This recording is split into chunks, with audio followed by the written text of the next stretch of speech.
지금 치료제 얘기가 나오곤 있지만은 만약에 의료 시스템이 붕괴되면 치료제가 있고 없고의 문제가 아니라 그보다 훨씬 더 심각한 재앙적인 상황이 초래됩니다.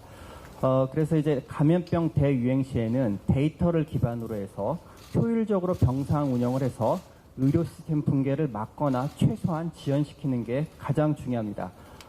그런데 지금까지 우리나라는 자체적으로 데이터를 만들지 못했고 데이터나 지침을 다 그 선진국, 미국이나 일본, 영국, WHO 같은 남이 만들어준 데이터나 지침을 기반으로 해서 감염병 대응을 했습니다. 그렇지만 이제 여러분도 느끼셨겠지만은 가까운 메르스도 그렇고 신종플루 때도 그렇고 그리고 또 이번 신종 코로나 때도 마찬가지고 감염병은 국가별로 굉장히 다른 양상으로 퍼집니다. 또 한 가지는 국가별로 그 의료 시스템의 차이가 있기 때문에 외국의 데이터나 외국의 지침을 근거로 해서 감염병 대응을 하는 것은 사실 우리와 맞지 않고 효과가 떨어질 수밖에 없습니다.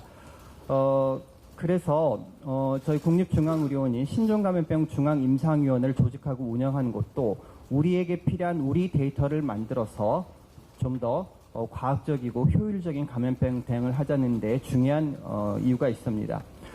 사실 오늘 그런 면에서 굉장히 획기적인 날입니다.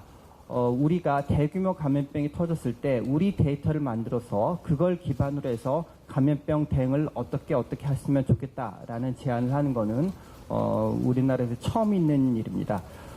근데 이제 실제로 오늘 발표는 저희가 하지만은 이게 그 현장에서 자료를 입력해 주신 선생님들이 고생이 많았습니다. 아시다시피 지금 현장에서 환자를 보시고 계신 선생님들, 관계자들은 너무너무 바쁘고 힘듭니다. 근데 이 와중에 임상 자료를 입력해 주라고 하니까 처음엔 반발도 분명히 있었습니다. 그렇지만 결국은 저희의 취재 공감해 주시고 힘들지만 노력해 주신 격리치료기관 관계자 여러분들께 감사드립니다. 오늘 발표는 저희 원장님께서 효율적인 병상 운영의 중요성에 대해서 말씀을 드리고 그 다음에 제가 임상 자료를 근거로 해서 입퇴원 기준에 대한 변경안을 제안을 드리겠습니다. 그리고 마지막으로 저희 신종감염병 중앙임상위원회 위원장이신 오명동 교수님께서 팬데믹 상황에서 인명피해를 최소화하기 위해 어떤 개념을 가지고 있어야 될지에 대해서 제안을 드리겠습니다. 그럼 원장님 발표 부탁드립니다. 예, 안녕하십니까. 오랜만에 뵙겠습니다.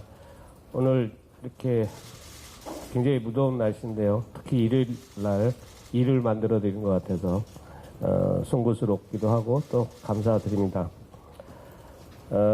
지금 우리 방지환 선생님께서 말씀 주신 것을 공간으로 제가 좀 말씀을 드리도록 하겠습니다. 코로나19가 국내 일일 신규 확진자 수가 60명대를 지금 넘등 수도권, 대전을 중심으로 지역 감염이 지속되고 있고 해외 유입 사례까지 증가하고 있습니다. 코로나19 장기 유행에 대한 국민적 불안, 사회적 피로감 높아가고 있고 방역과 의료 시스템의 피로도 또한 쌓여가고 있는 상황입니다. 인구가 밀집된 수도권 등 대도시의 폭발적 감염 우려가 높아지고 또한 의료 자원의 효율적 사용을 위한 대책이 세워지고 있습니다. 그러나 현재의 입퇴원 기준을 그대로 유지할 경우 대구 경북에서 경험한 병상 부족 사태를 피할 수 없다는 우려가 있는 것 또한 사실입니다. 이미 국립종합의료원 중앙임상위원회는 지난 3월 1일 임상 증상 호전을 기준으로 퇴원 기준을 완화하자는 공고를 한 바 있습니다. 지금까지도 격리를 이유로 병원에서 퇴원하지 못하고 있는 환자들이 많습니다. 이런 상황에서 입원 치료가 필수적인 고위험군에서 집단 감염 사태가 발생할 경우 심각한 의료 시스템 붕괴 사태로 이어질 수 있다 생각을 합니다. 이에 국립중앙의료원은 중앙임상위원회가 수집한 3,060명 환자의 임상 데이터 분석 결과를 기반으로 코로나 확진 환자의 입퇴원 기준 변경을 재공고하고 그에 따른 병상 관리의 효율화를 제안하고자 합니다. 그동안 확진자를 해온 55개 의료기관을 통해 수집한 3,060명의 환자 중 18세 이상의 성인이면서 4주간 임상 경과가 확인된 1,309명입니다. 4주간 임상 경과가 확인됐다는 것은 중간에 열흘만 입원을 했다거나 일주일 했다 해서 빠진 환자들이 아닌 처음 증상부터 4주 28일간 계속 완결성 있게 임상 데이터가 모인 환자를 얘기를 합니다.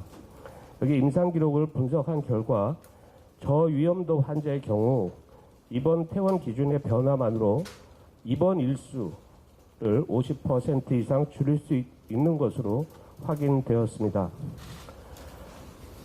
메르스 때와는 달리 장기화하는 팬데믹 상황에서 국내 의료체계의 붕괴를 막기 위해서 방역의 격리 해제 기준을 만족하지 않더라도 의학적으로 퇴원이 가능하면 자가격리 또는 생활치료센터의 전원을 적극 고려하여야 하고 퇴원 이후 확진자 관리를 위해 또 방역체계 또한 정비되어야 할 것입니다.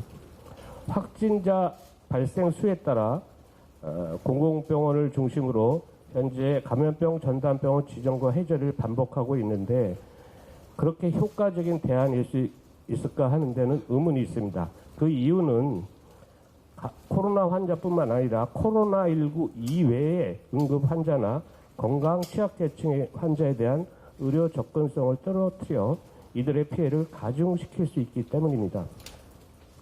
코로나19에 대한 지난 5개월여의 임상 경험을 미루어 보건대 방역당국의 노력과 국민의 협조를 기반으로 이런 집단 감염을 최소화하고 또한 효율적 병상관리 체계 하에서 고위험군에 대한 의료 자원을 집중해 치료한다면 환자 사망자 발생은 물론 사회의 경제적 희생도 최소화할 수 있다. 저희들은 생각을 합니다.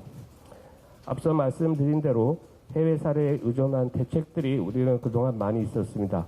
오늘 이 자리가 우리나라 자료를 통해 근거를 제시하고 말씀드리는 자리가 되겠습니다. 감사합니다.